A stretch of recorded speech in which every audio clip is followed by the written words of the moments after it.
So meron lang akong nababasa mga Lodi at may video pa na isang mga pioneers, isang grupo ito na kung saan sinasabi nila na si Trump daw binanggit ang Pi Network tapos papalitan daw USDT gamit ang Pi Network. Fake yan mga Lodi, okay? Huwag yung paniwalaan. Itong video nito, re-record ko kaso lang di nag-voice over nila ako kasi hindi marinig yung boses ko. So ngayon, ano bang gagawin dito?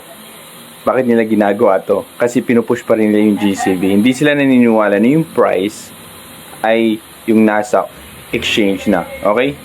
So, kung totoong si Trump sinabing Pi Network gagamitin or si Elon Musk gagamitin din yung yung mode of payment gamit ng Pi Network dun sa kanilang mga company katulad ng Tesla, then na-invite sana yung founder kasi nagkaroon ng event eh.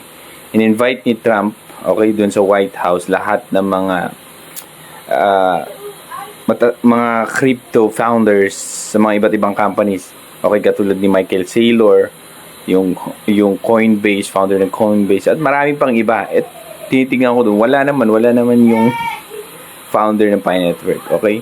So, hindi ko sinasabing maliit ang Pi Network. Ang sinasabi ko lang, yung mga fake news na pinagsasabi nyo na kinoconnect yung Pi Network kay Trump or kay Elon Musk, fake yan, okay?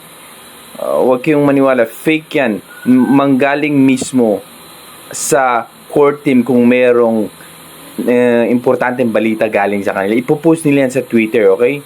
Kaya kung ano-ano pinagsasabi nila, yung ang dami pa kung ano-anong code ang pinapakita, nangyari ba? Yung 314 na code na pinapakita nila, ano nangyari ba? Wala. So please lang, alam nyo, mas maganda nito eh.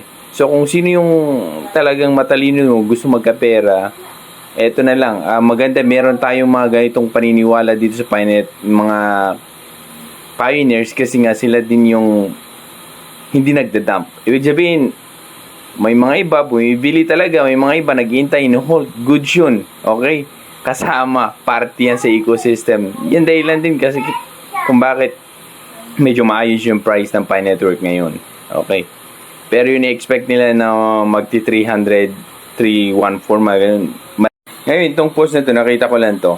Itong post na to galing kay Doris. Eto na naman siya. So, balak nyo daw, in-invite niya lahat ng pioneers na bibili ng Pi Coins. Bibili ng Pi Coins sa mga exchange. Bilhin na daw lahat nila para ma-achieve yung presyo na gusto nila o yung price na gusto nila, yung 314. Pero alanganin yan mga Lodi, sige, try nyo. Pero ito maganda. Okay? Take advantage nito. Bakit? Medyo malakas si Doris dito sa sa mga Chinese. May mga tao pa rin na kung saan talagang sinusunod nila. Malay mo, nagbabay talaga sila, di ba?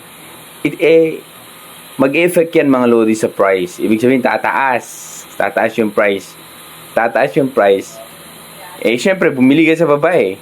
Time mo na mag-sell ka. Once na tumaas, makita mo may profit ka, bili ka ulit. Hanggang ganun yung mangyayari. Okay?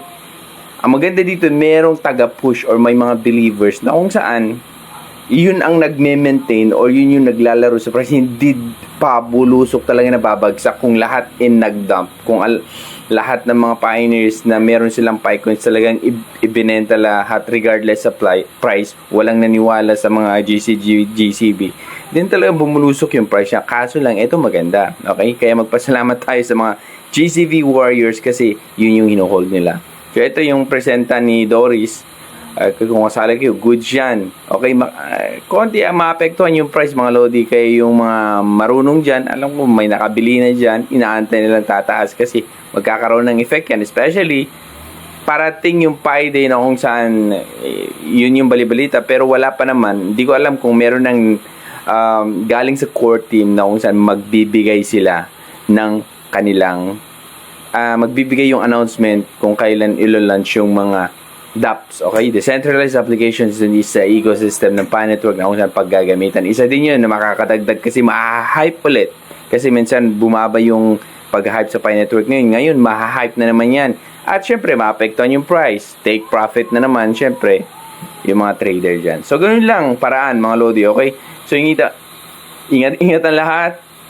Mag-take profit ngayon. Wala na, red ang market. Sino yung mga nag-take profit dyan? Congrats.